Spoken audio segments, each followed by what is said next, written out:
Grand Convention Center in Delhi buzzes with energy. A towering structure adorned with symbols of global unity stands as a testament to the significance of the day's gathering.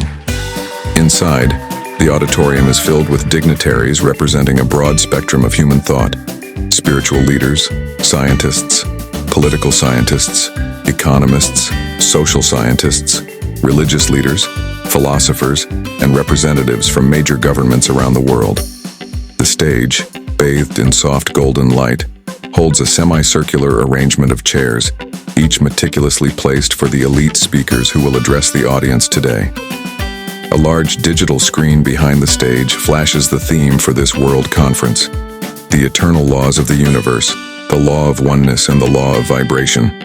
The attendees, thinkers, policymakers, and academics from every corner of the globe, are settled in the plush seats, buzzing with anticipation. The atmosphere is charged with curiosity and the shared sense that something monumental is about to begin. The camera pans across the audience, revealing prominent faces: leading quantum physicists, representatives from global religious organizations, and heads of state. At the forefront of the stage stands Dr. Vaishali, a revered philosopher and anchor for today's event. She is known globally for her deep insights into ancient wisdom and modern philosophy. Good morning, distinguished guests, and a warm welcome to the first World Conference on the Eternal Laws of the Universe. We are here today, not just as representatives of our respective fields, nations, or ideologies, but as seekers of truth that transcends boundaries, belief systems, and disciplines. This event marks a historic moment as we gather here to explore the foundational laws of the universe, the unseen forces that govern not only the cosmos, but also our daily lives. Today, we delve into two of these laws: the law of oneness and the law of vibration. Throughout history, these eternal laws have been whispered in spiritual scriptures, hinted at by scientific discoveries, and explored by philosophers. And yet, their profound relevance to our modern world often remains underappreciated. It is our goal today to bring these universal truths into the forefront of global consciousness.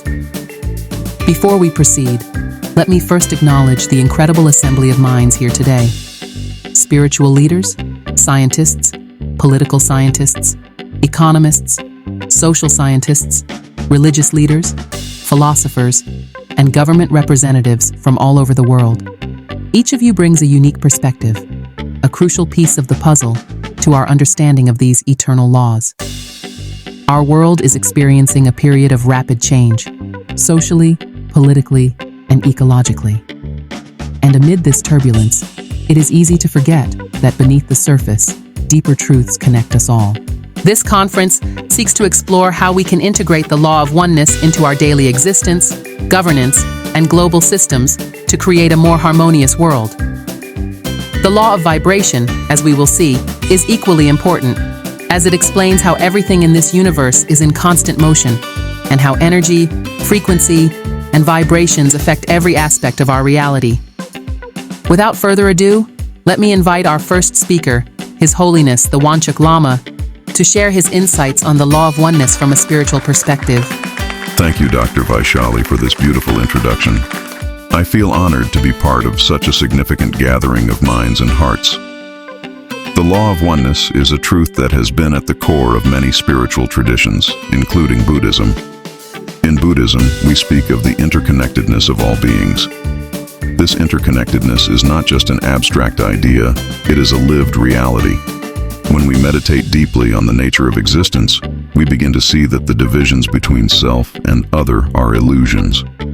All living beings share the same fundamental essence, which is awareness and love. The suffering of one is the suffering of all. The joy of one is the joy of all. The law of oneness teaches us that when we hurt another being, we are, in fact, hurting ourselves. Compassion, therefore, becomes the natural expression of understanding this law. Compassion is not just an emotion, it is the recognition that we are all interconnected, and thus, the well-being of one is tied to the well-being of all. In today's world, Where divisions based on race, religion, and nationality often lead to conflict, the law of oneness reminds us that we must rise above these differences. Our shared humanity and our shared existence on this planet require that we look beyond our superficial differences and act from a place of unity and compassion.